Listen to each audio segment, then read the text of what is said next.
opinion, hard-hitting. News Talk ZB Early Edition with Tim Dower. Thanks to digitalboost.co.nz. Free training and support to boost your business. Early edition at News Talk ZB, it's 14 after 5. Just after 2 in the morning, 10 years ago today, crunch. The container ship Rena hit Astrolabe Reef off Tauranga, causing New Zealand's worst ever environmental disaster. Hundreds of tonnes of oil and cargo spilled, kilometres of coastline polluted. And in that decade since, researchers have been watching what's happened. A marine ecologist at Waikato University, Dr. Phil Ross, has since done hundreds of dives onto the wreck. He's with us this morning. Good morning. Good morning. When you first got down there, just shortly after the wreck, what did you see? It was definitely carnage.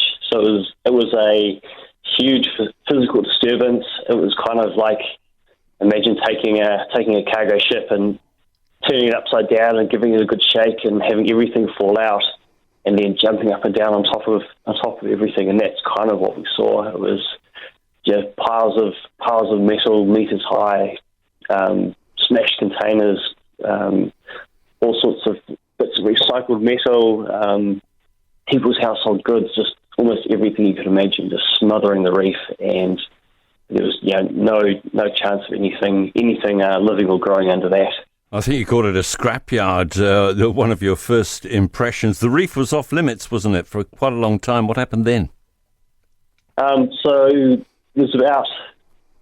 was off limits for almost 5 years, and during that time, the sort of salvage operation was happening. Initially, they took away, all the large pieces of wreck, and then it was a sort of divers walking around the reef, picking up all the small bits of cargo and debris, and then eventually sort of getting back to a point where you had almost a blank slate, where there was bare rock that could be colonised again.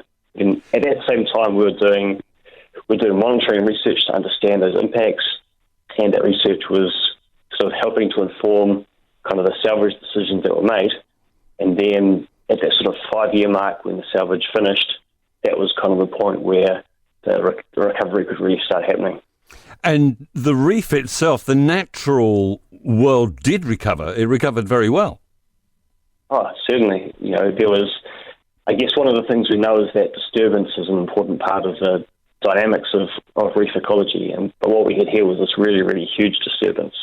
And so once the wreck and the debris was gone from those areas, we saw really quickly a kind of a microbial film sort of covered all the rocks and bits of reef, and then you've got small turfing algae started to colonise the wreck and the reef. Within a couple of years, we had lots of kind of baby kelp and baby algae plants, and then by sort of 2018, 2019, we're starting to have effectively a small kelp forest, and then today there's lots of bits of the wreck where you look at them and you couldn't even tell if it was a kelp forest growing on a rock or a kelp forest growing on a reef. So it's almost indistinguishable in places. In just 10 years. What about all the cargo that was spilled? People will remember the containers floating in the water, some of them breaking open, all sorts of stuff on the beaches. What happened to all that? So I can't remember the exact figures, but the majority of the containers were recovered out of the ship. Some of them fell off and washed ashore, and we've seen there's lots of amazing photos probably be seeing over this coming week of timber and all sorts of other stuff ends up on the coastline. But then out on the reef itself, there was just almost anything you can imagine was on the reef, and so there were things that were causing physical disturbance. So there were these.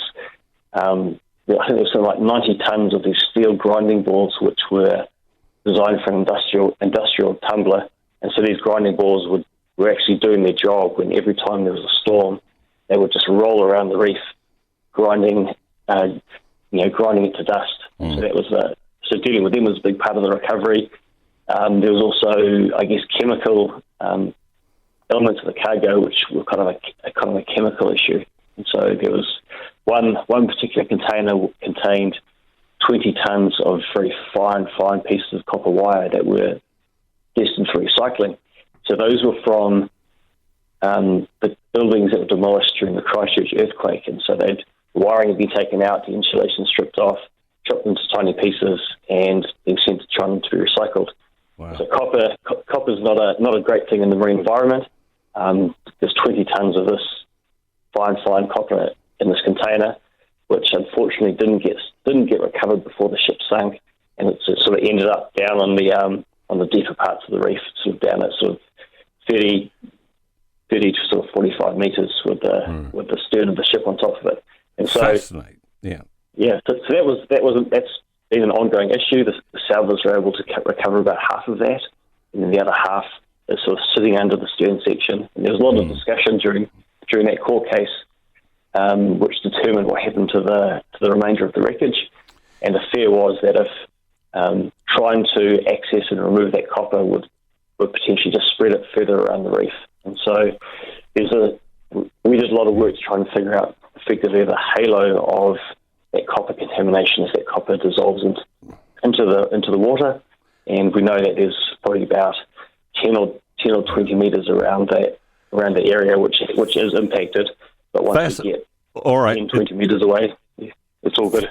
Fascinating story, and incredible how nature has managed to overcome such an insult on Astrolabe Reef. Thanks so much for explaining it. Dr. Phil Ross at Waikato University. It's all about the 80s. The 80s, the best music era ever. Coast 80s. Listen and follow now on iHeartRadio.